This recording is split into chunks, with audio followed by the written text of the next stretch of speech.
क्या होगा अगर मैं आपसे कहूं कि महाभारत का सबसे रहस्यमयी योद्धा जिसे मृत्यु भी छू नहीं सकी, वही अमर होकर सबसे बड़ा अभागा बन गया। कल्पना कीजिए, सदियों से पृथ्वी पर भटकता हुआ एक योद्धा जिसके घाव कभी नहीं भरते, जिसकी रातें कभी समाप्त नहीं होती और जिसकी आंखों ने अपने सभी प्रियजनों को समय की धूल में विलीन होते देखा। कहते हैं एक ऐसी ही अमावस्या की रात घने वन के बीच जब पूरी पृथ्वी मौन थी, अश्वत्थामा ने ध्यान में श्री कृष्ण का स्मरण किया और फिर उसने एक ऐसा प्रश्न पूछा जो शायद हर उस इंसान का प्रश्न है जो अपने जीवन के दुखों से टूट चुका है। हे कृष्ण, यदि अमर होना वरदान है तो मैं सबसे बड़ा अभागा क्यों हूँ? कुछ क्षणों तक चारों ओर केवल मौन था। फिर एक दिव्य प्रकाश प्रकट हुआ और उस प्रकाश से ऐसी वाणी सुनाई दी जिसने अश्वत्थामा ही नहीं, समय के रहस्य को भी खोल दिया। लेकिन उस उत्तर को समझने के लिए पहले हमें जानना होगा कि अमरत्व वास्तव में वरदान था या सबसे कठोर दंड। अमरत्व का सबसे बड़ा अभिशाप वन के चारों ओर ऐसा सन्नाटा था कि पत्तों के गिरने की आवाज़ भी स्पष्ट सुनाई दे रही थी। आकाश में चंद्रमा बादलों के पीछे छिपा हुआ था। अश्वत्थामा बरसों से भटकते भटकते उसी पुराने बट वृक्ष के नीचे आकर बैठ गया जहाँ कभी उसने अपने पिता द्रोणाचार्य से धनुर्विद्या का पहला पाठ सीखा था। उसका शरीर अब भी घावों से भरा था। माथे पर वह घाव जो कभी नहीं भरता आज भी वैसा ही था। उसने आंखें बंद की। धीरे धीरे उसकी सांसें शांत होने लगी। उसके हृदय में केवल एक ही प्रश्न था, हे माधव, यदि जीवन का उद्देश्य धर्म है तो मुझे अमर करके यह अंतहीन पीड़ा क्यों दी गई? अचानक पूरे वन में एक दिव्य सुगंध फैल गई। हवा स्थिर हो गई। समय जैसे रुक गया। एक सुनहरी आभा धीरे धीरे उसके सामने प्रकट होने लगी। अश्वत्थामा ने कांपती आंखों से ऊपर देखा। वह कोई समान प्रकाश नहीं था। उस प्रकाश में करुणा थी, शांति थी और एक ऐसी दिव्यता थी जिसे शब्दों में बांधना असंभव था। उसी प्रकाश से एक मधुर वाणी सुनाई दी, अश्वत्थामा, तुम उत्तर खोजने आए हो या अपने घावों का कारण? अश्वत्थामा ने सिर झुका लिया। उसकी आंखों से बरसों बाद आंसू बह निकले। प्रभु, मैंने युद्ध देखा, अपने पिता को खोया, अपना सम्मान खोया, अपनी शांति खो दी, लेकिन सबसे अधिक मैंने स्वयं को खो दिया। यदि मृत्यु ही मुक्ति है तो मुझे मृत्यु भी क्यों नहीं मिली? कुछ क्षण मौन रहा। फिर दिव्य वाणी बोली, क्योंकि तुम्हें मृत्यु से बड़ा एक पाठ सीखना था। अश्वत्थामा चौंक उठा। मृत्यु से बड़ा भी कोई दंड होता है? उत्तर आया, हाँ, जब मनुष्य अपने कर्मों का परिणाम हर दिन जीता है और फिर भी बदलने का अवसर पाता है, वही सबसे कठिन परीक्षा होती है। अश्वत्थामा की मुठ्ठियाँ कस गई। लेकिन प्रभु, मैंने अकेले ही तो अधर्म नहीं किया था। युद्ध में छल भी हुआ, क्रोध भी था, प्रतिशोध भी था। फिर केवल मैं ही ऐसा क्यों भटक रहा हूँ? दिव्य प्रकाश कुछ और उज्जवल हो गया, क्योंकि संसार केवल कर्म नहीं देखता, कर्म के पीछे की चेतना भी देखता है। युद्ध में शस्त्र चलाना एक बात है, लेकिन क्रोध में निर्दोषों पर प्रहार करना दूसरी। ये शब्द सुनते ही अश्वत्थामा के सामने एक दृश्य जीवित हो उठा। रात का अंधकार, सोए हुए शिविर और उसका क्रोध जो विवेक को निगल चुका था। उसने घबराकर आंखें बंद कर ली। बस प्रभु, वह दृश्य मुझे मत दिखाइए। दिव्य स्वर शांत था। सत्य से भागने वाला शांति तक कभी नहीं पहुंचता। वन में फिर सन्नाटा छा गया। अश्वत्थामा अब पहली बार अपने अपराध से नहीं बल्कि अपने भीतर छिपे अहंकार से सामना कर रहा था। उसे समझ आने लगा कि सबसे गहरा घाव उसके शरीर पर नहीं, उसकी आत्मा पर था और शायद आज सदियों बाद उस घाव का उपचार प्रारंभ होने वाला था।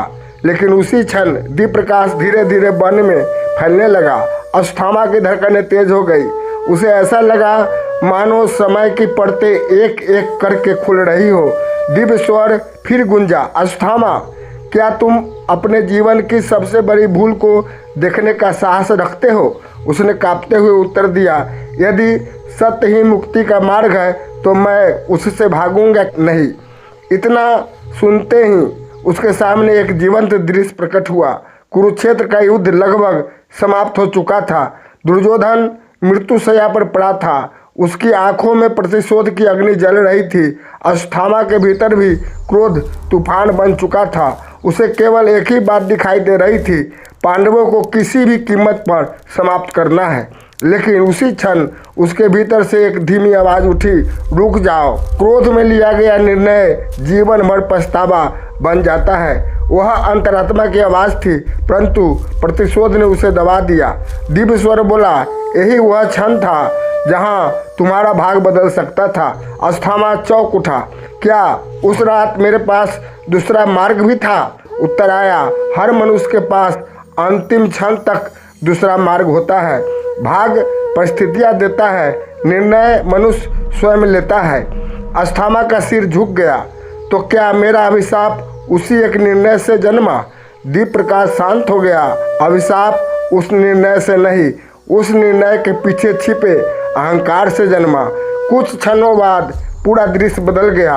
अब अश्वत्थामा ने स्वयं को वर्षों तक पृथ्वी पर भटकते देखा। राज्य बदलते रहे, सम्राट बदलते रहे, भाषाएं बदल गई, नगर उजड़ गए, नई सभ्यताएं बन गई, लेकिन वह वही था, अकेला, थका हुआ और हर युग में अपने अपराध की स्मृति के साथ। उसने दर्द से कहा, प्रभु, क्या यही अमरत्व है? सबको खो देना और स्वयं जीवित रहना।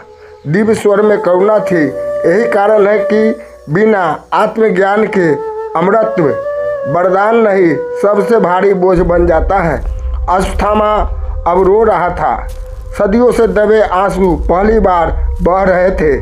उसने कहा, यदि मैं उस रात प्रतिशोध छोड़ देता तो क्या मेरा जीवन बदल जाता? उत्तर आया, केवल तुम्हारा जीवन नहीं, तुम्हारी आत्मा का भविष्य बदल जाता। वन में अचानक तेज हवा चलने लगी, पत्ते घूमने लगे, दीप प्रकाश और अधिक उज्जवल हो उठा। फिर श्री कृष्ण की वाणी गूंजी, लेकिन तुम्हारा सबसे बड़ा प्रश्न अभी बाकी है। तुम सोचते हो कि तुम्हें केवल दंड मिला, परंतु क्या तुम जानते हो तुम्हें अमर क्यों रखा गया? अश्वत्थामा ने विस्मय से ऊपर देखा। क्या मेरे अभिशाप के पीछे भी कोई उद्देश्य था? दिव्य स्वर मुस्कुराया, हाँ, और वही उद्देश्य तुम्हारी सदियों की पीड़ा का सबसे बड़ा रहस्य है। जब तक तुम उसे नहीं जानोगे तब तक तुम स्वयं को केवल अभागा ही समझते रहोगे। इतना कहते ही आकाश में बिजली चमकी और दिव्य प्रकाश के भीतर एक नया दृश्य उभरने लगा। ऐसा दृश्य जो यह बताएगा कि कभी कभी ईश्वर दंड नहीं देता, बल्कि किसी आत्मा को ईगो के लिए एक जीवित शिक्षा बना देता है। और यह रहस्य सुनकर स्वयं अश्वत्थामा स्तब्ध रह गया, क्योंकि उसे पहली बार समझ आने वाला था कि उसका अमरत्व केवल उसके लिए नहीं, पूरी मानवता के लिए एक संदेश था। अमरत्व का वास्तविक उद्देश्य वन का वातावरण अब पहले जैसा नहीं था। हवा में एक अद्भुत शांति थी, मानो स्वयं प्रकृति किसी महान सत्य की साक्षी बनने जा रही हो।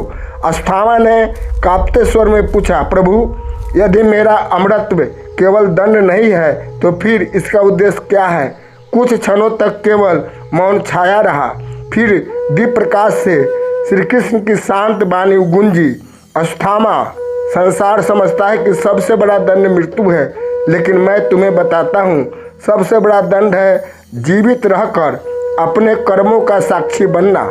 ये शब्द सुनते ही अश्वत्थामा के सामने समय का विशाल चक्र घूमने लगा। उसने देखा महाभारत समाप्त हो चुका है, हस्तिनापुर बदल चुका है, सदियों बीत गई, राजवंश मिट गए, नई सभ्यताएं जन्म ले रही है, लोग वही भूल दोहरा रहे हैं, अहंकार, लोभ, प्रतिशोध और निर्दोषों पर अत्याचार।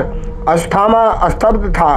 प्रभु, यह सब तो युगों का दृश्य है। श्री कृष्ण बोले, हाँ, क्योंकि मनुष्य समय बदलता है, पर यदि चेतना न बदले तो इतिहास नए नामों के साथ स्वयं को दोहराता है।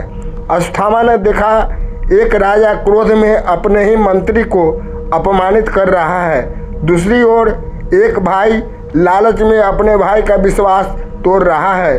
कहीं युद्ध, कहीं छल, कहीं निर्दोषों का रक्त। दृश्य बदलते रहे, लेकिन प्रत्येक दृश्य में उसे अपना ही अतीत दिखाई देता रहा। उसने व्याकुल होकर कहा, प्रभु, यह तो वही भूल है जो मैंने की थी। श्री कृष्ण बोले, इसलिए तुम्हें अमर रखा गया, ताकि तुम देख सको कि एक क्षण का अधर्म कैसे हजारों वर्षों तक मनुष्यों को पीड़ा देता है। अश्वत्थामा की आंखें नम हो गई। तो क्या मैं केवल एक चेतावनी हूँ? दिव्य स्वर उत्तर बना, नहीं, तुम चेतावनी भी हो और आशा भी। अश्वत्थामा ने आश्चर्य से पूछा, आशा? श्री कृष्ण बोले, क्योंकि जब तक कोई आत्मा अपने अपराध को स्वीकार करने का साहस रखती है, तब तक उसके भीतर परिवर्तन की संभावना जीवित रहती है। सच्चा पश्चाताप मनुष्य को भीतर से नया जन्म देता है। यह सुनते ही अश्वत्थामा ने पहली बार अपने माथे के घाव को स्पर्श किया। उसे लगा मानो वर्षों बाद उस जलन में थोड़ी शीतलता उतर आई हो। वह समझ गया घाव शरीर पर नहीं, उसके अहंकार पर था। उसी क्षण दूर पूर्व दिशा में सूर्योदय की पहली किरण दिखाई दी। अंधकार धीरे धीरे हटने लगा। श्री कृष्ण की वाणी फिर सुनाई दी, याद रखो अश्वत्थामा, अपराध से भी बड़ा पाप है उससे कुछ न सीखना। वन में फिर गहरा मौन छा गया, लेकिन इस बार वह मौन भय का नहीं, आत्मबोध का था। अश्वत्थामा ने धीरे धीरे अपने दोनों हाथ जोड़ दिए। उसके भीतर वर्षों से जल रही प्रतिशोध की अग्नि अब पश्चाताप की शीतल धारा में बदलने लगी थी। पर तभी दीप प्रकाश अचानक और अधिक तेज हो गया।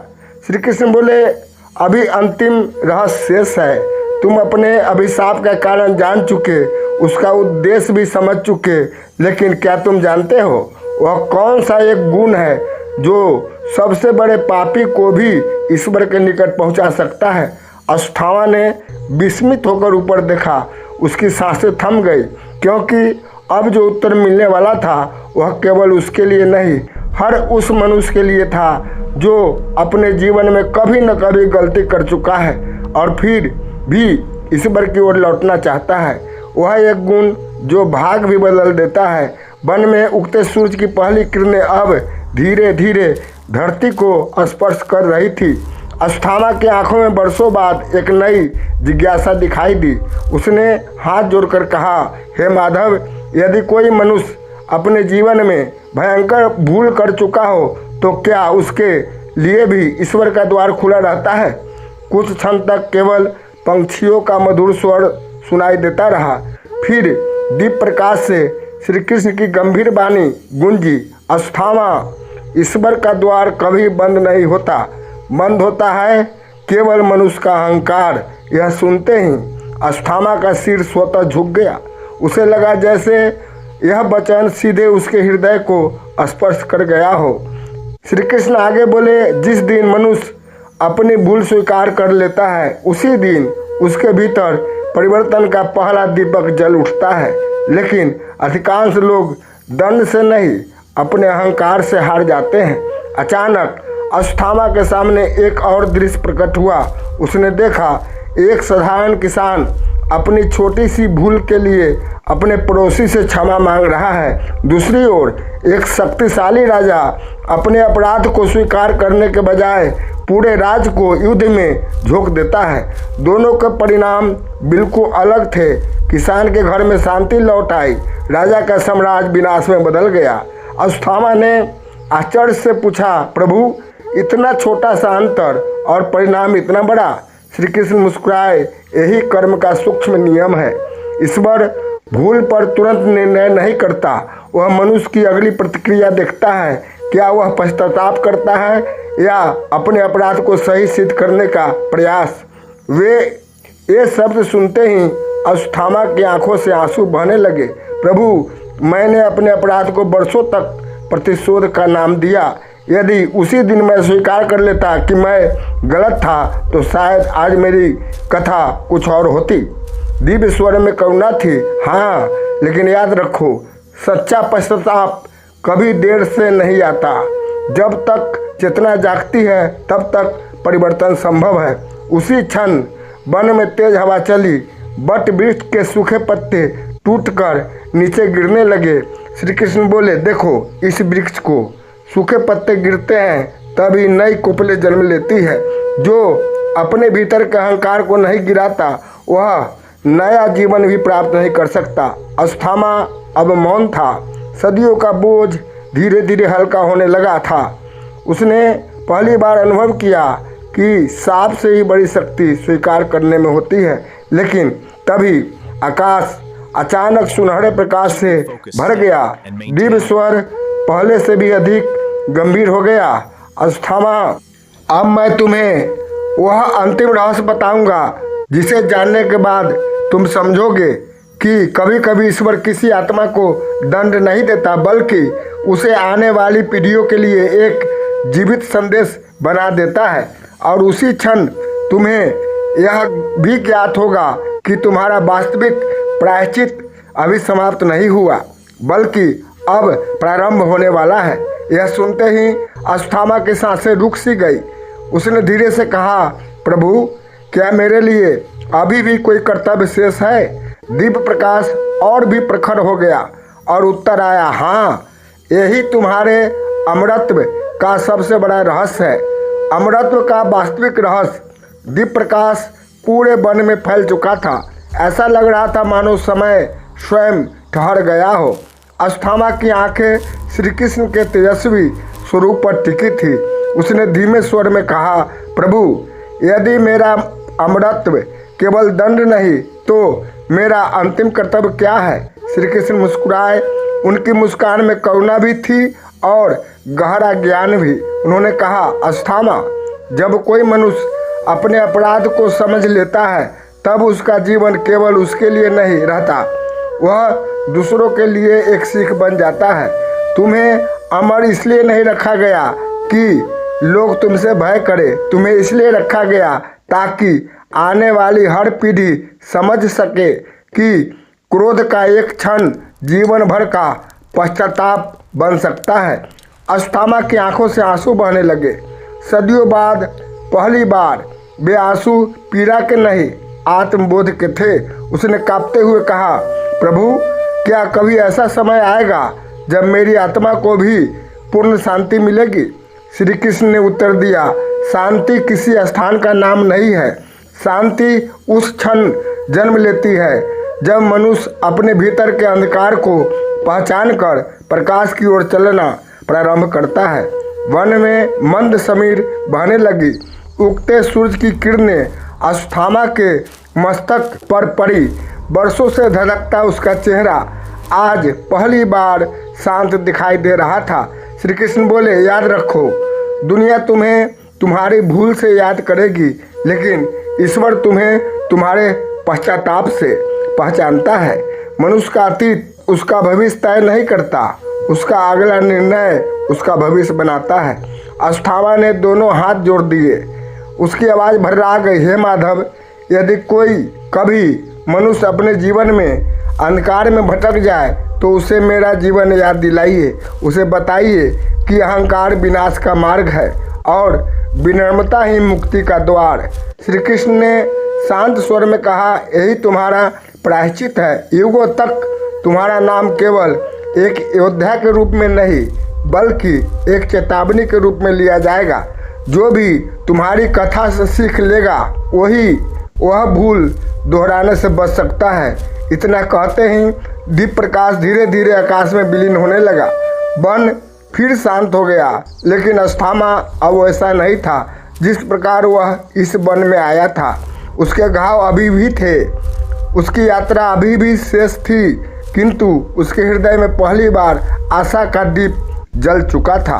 उसने पूर्व दिशा की ओर देखा जहाँ सूरज पूर्ण रूप से उदित हो चुका था। वह धीरे धीरे आगे बढ़ने लगा।